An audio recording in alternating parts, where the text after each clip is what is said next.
Hello,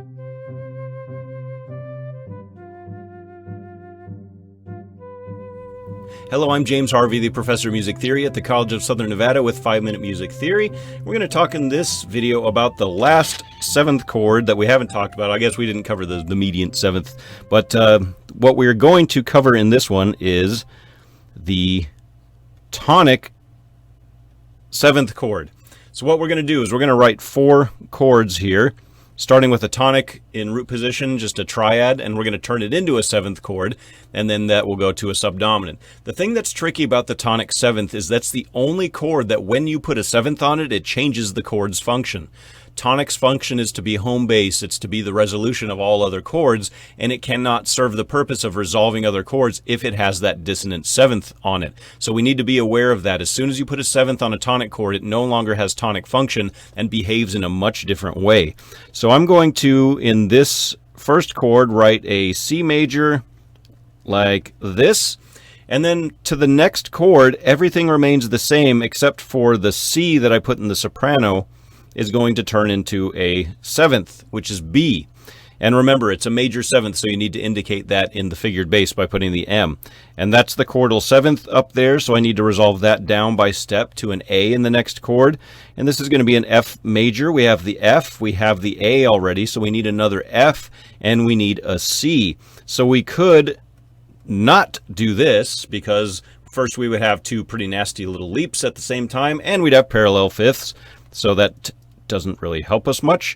We can do that, F, A, C, like that. There's even an easier way to resolve this as well. Since we wrote a seventh on the tonic chord, we could put a seventh on the subdominant chord, and instead of having that little jump of a third, instead we have the F, we have the A, and then we can put an E there, and that serves as the chordal seventh. We would be omitting the fifth like that, and look how great that voice leading looks in that situation. And it's this, in fact, it's a little bit more common to see that seventh resolving into another seventh just like that.